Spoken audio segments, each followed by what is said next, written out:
英語聞き流しリスニング、英語テキストと MP3 ダウンロード、その他の物語はホームページからお聞きいただけます。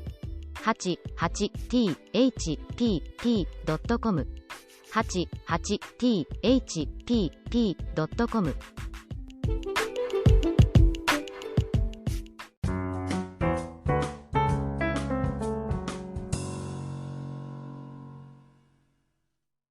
Little Snow White. Once upon a time in the middle of winter, when the flakes of snow were falling like feathers from the sky, a queen sat at a window sewing, and the frame of the window was made of black ebony.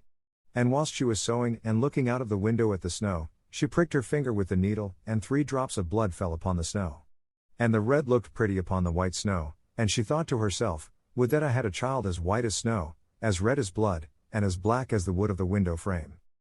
Soon after that she had a little daughter, who was as white as snow, and as red as blood, and her hair was as black as ebony, and she was therefore called Little Snow White. And when the child was born, the queen died. After a year had passed, the king took to himself another wife. She was a beautiful woman, but proud and haughty, and she could not bear that anyone else should surpass her in beauty. She had a wonderful looking glass, and when she stood in front of it and looked at herself in it, and said, looking glass, on the wall, who in this land is the fairest of all? The looking glass answered, Thou, O Queen, art the fairest of all. Then she was satisfied, for she knew that the looking glass spoke the truth. But Snow White was growing up, and grew more and more beautiful, and when she was 7 years old she was as beautiful as the day, and more beautiful than the queen herself. And once when the queen asked her looking glass, on the wall, who in this land is the fairest of all? It answered, Thou art fairer than all who are here, Lady Queen. But more beautiful still is Snow White, as I ween. Then the queen was shocked, and turned yellow and green with envy. From that hour, whenever she looked at Snow White, her heart heaved in her breast, she hated the girl so much. And envy and pride grew higher and higher in her heart like a weed, so that she had no peace day or night. She called a huntsman, and said, Take the child away into the forest, I will no longer have her in my sight. Kill her, and bring me back her heart as a token. The huntsman obeyed, and took her away, but when he had drawn his knife, and was about to pierce Snow White's innocent heart, she began to weep, and said, Ah, dear huntsman, leave me my life. I will run away into the wild forest, and never come home again. And as she was so beautiful, the huntsman had pity on her and said, Run away, then, you poor child. The wild beasts will soon have devoured you, thought he, and yet it seemed as if a stone had been rolled from his heart, since it was no longer needful for him to kill her. And as a young boar just then came running by, he stabbed it, and cut out its heart and took it to the queen as proof that the child was dead. The cook had to salt this, and the wicked queen ate it, and thought she had eaten the heart of Snow White. But now the poor child was all alone in the great forest, and so terrified that she looked at every leaf of every tree, and did not know what to do. Then she began to run, and ran over sharp stones and through thorns, and the wild beasts ran past her, but did her no harm. She ran as long as her feet would go until it was almost evening. Then she saw a little cottage and went into it to rest herself. Everything in the cottage was small, but neater and cleaner than can be told. There was a table on which was a white cover, and 7 little plates, and on each plate a little spoon. Moreover, there were 7 little knives and forks, and 7 little mugs. Against the wall stood 7 little beds side by side, and covered with snow white counterpanes. Little Snow White was so hungry and thirsty that she ate some vegetables and bread from each plate and drank a drop of wine out of each mug, for she did not wish to take all from one only. Then, as she was so tired, she laid herself down on one of the little beds, but none of them suited her. One was too long, another too short, but at last she found out that the 7th one was right, and so she remained in it, said a prayer and went to sleep. When it was quite dark, the owners of the cottage came back. They were 7 dwarfs who dug and delved in the mountains for ore. They lit their 7 candles, and as it was now light within the cottage, they saw that someone had been there, for everything was not in the same order in which they had left it. The first said, Who has been sitting on my chair? The second, Who has been eating off my plate? The third, Who has been taking some of my bread? The fourth, Who has been eating my vegetables? The fifth, Who has been using my fork? The sixth, Who has been cutting with my knife? The seventh, Who has been drinking out of my mug? Then the first looked round and saw that there was a little hole on his bed, and he said, Who has been getting into my bed? The others came up and each called out, Somebody has been lying in my bed too. But the 7th, when he looked at his bed, saw little Snow White, who was lying asleep therein. And he called the others, who came running up, and they cried out with astonishment, and brought their 7 little candles, and let the light fall on little Snow White. "Oh heavens! Oh heavens!" cried they, "what a lovely child!" And they were so glad that they did not wake her up, but let her sleep on in the bed. And the 7th dwarf slept with his companions, 1 hour with each, and so got through the night. When it was morning, little Snow White awoke, and was frightened when she saw the 7 dwarfs. But they were friendly and asked her what her name was. "My name is Snow White," she answered. "How have you come to our house?" said the dwarfs. Then she told them that her stepmother had wished to have her killed, but that the huntsman had spared her life, and that she had run for the whole day, until at last she had found their dwelling. The dwarfs said, "If you will take care of our house, cook, make the beds, wash, sew, and knit, and if you will keep everything neat and clean, you can stay with us and you shall want for nothing." "Yes," said Snow White, "with all my heart," and she stayed with them. She kept the house in order for them. In the mornings they went to the mountains and looked for copper and gold, in the evenings they came back, and then their supper had to be ready. The girl was alone the whole day, so the good dwarfs warned her and said, "Beware of your stepmother, she will soon know that you are here, be sure to let no one come in." But the queen, believing that she had eaten Snow White's heart, could not but think that she was again the first and most beautiful of all, and she went to her looking glass and said, looking glass, on the wall, who in this land is the fairest of all?" And the glass answered, "O Queen, thou art fairest of all I see. But over the hills, where the 7 dwarfs dwell, Snow White is still alive and well, and none is so fair as she." Then she was astounded, for she knew that the looking glass never spoke falsely, and she knew that the huntsman had betrayed her, and that little Snow White was still alive. And so she thought and thought again how she might kill her, for so long as she was not the fairest in the whole land, envy let her have no rest. And when she had at last thought of something to do, she painted her face, and dressed herself like an old peddler woman, and no one could have known her. In this disguise she went over the 7 mountains to the 7 dwarfs, and knocked at the door and cried, "Pretty things to sell, very cheap, very cheap." Little Snow White looked out of the window and called out, "Good day, my good woman, what have you to sell?" "Good things, pretty things," she answered, "stay laces of all colors," and she pulled out one which was woven of bright-colored silk. "I may let the worthy old woman in," thought Snow White, and she unbolted the door and bought the pretty laces. "Child," said the old woman, "what a fright you look, come, I will lace you properly for once." Snow White had no suspicion, but stood before her, and let herself be laced with the new laces. But the old woman laced so quickly and so tightly that Snow White lost her breath and fell down as if dead. "Now I am the most beautiful," said the queen to herself, and ran away. Not long afterwards, in the evening, the 7 dwarfs came home, but how shocked they were when they saw their dear little Snow White lying on the ground, and that she neither stirred nor moved, and seemed to be dead. They lifted her up, and, as they saw that she was laced too tightly, they cut the laces, then she began to breathe a little, and after a while came to life again. When the dwarfs heard what had happened they said, "The old peddler woman was no one else than the wicked queen, take care and let no one come in when we are not with you."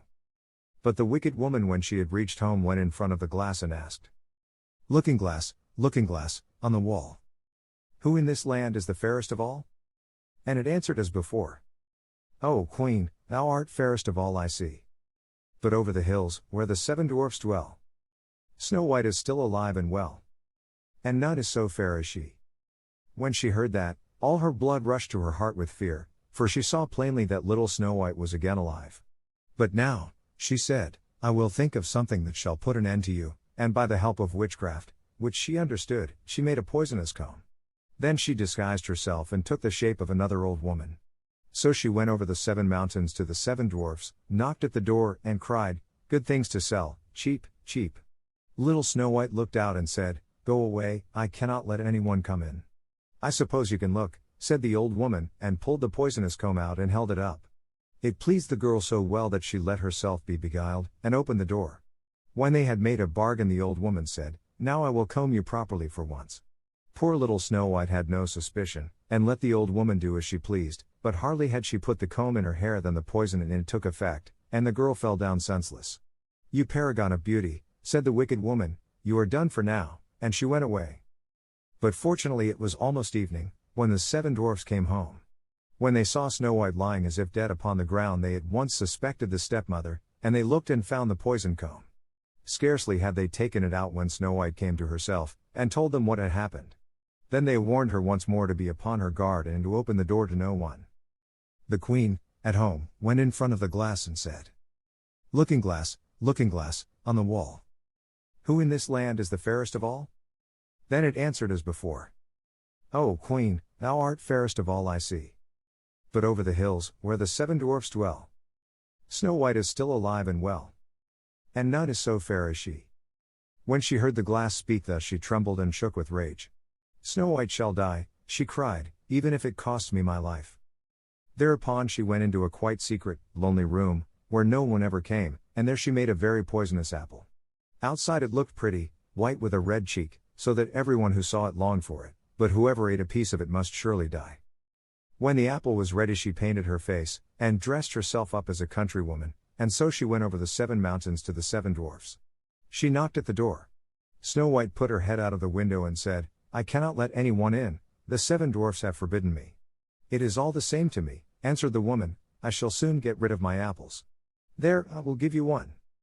No, said Snow White, I dare not take anything. Are you afraid of poison?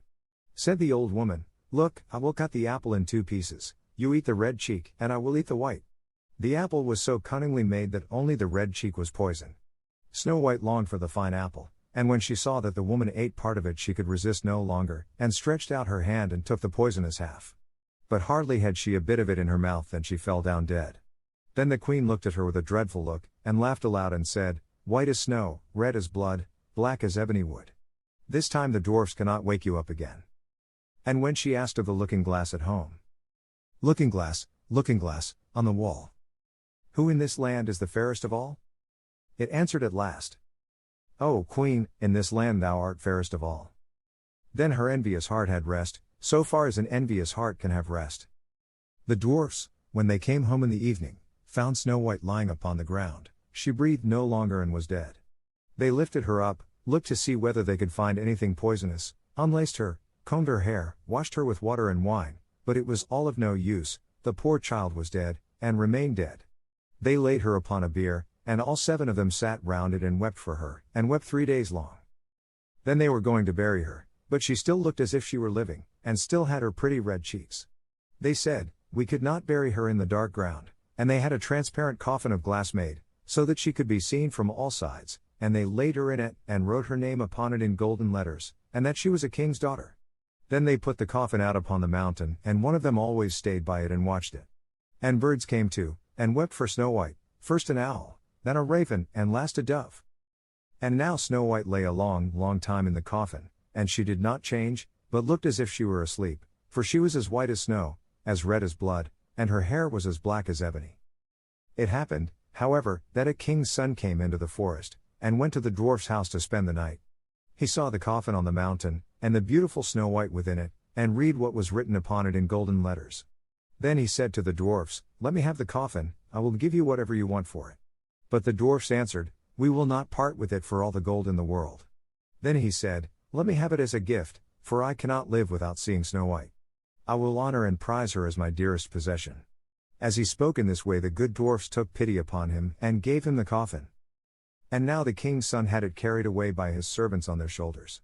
And it happened that they stumbled over a tree stump, and with a shock the poisonous piece of apple which Snow White had bitten off came out of her throat.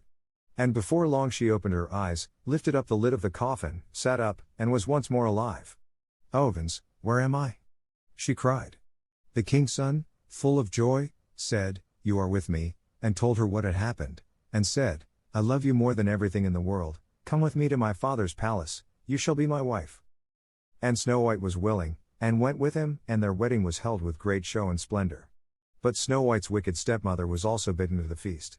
When she had arrayed herself in beautiful clothes, she went before the looking glass, and said, looking glass, on the wall, who in this land is the fairest of all? The glass answered, O Queen, of all here the fairest art thou. But the young queen is fairer by far, as I trow. Then the wicked woman uttered a curse, and was so wretched, so utterly wretched, that she knew not what to do. At first she would not go to the wedding at all, but she had no peace, and must go to see the young queen. And when she went in she knew Snow White, and she stood still with rage and fear, and could not stir. But iron slippers had already been put upon the fire, and they were brought in with tongs, and set before her. Then she was forced to put on the red-hot shoes, and dance until she dropped down dead.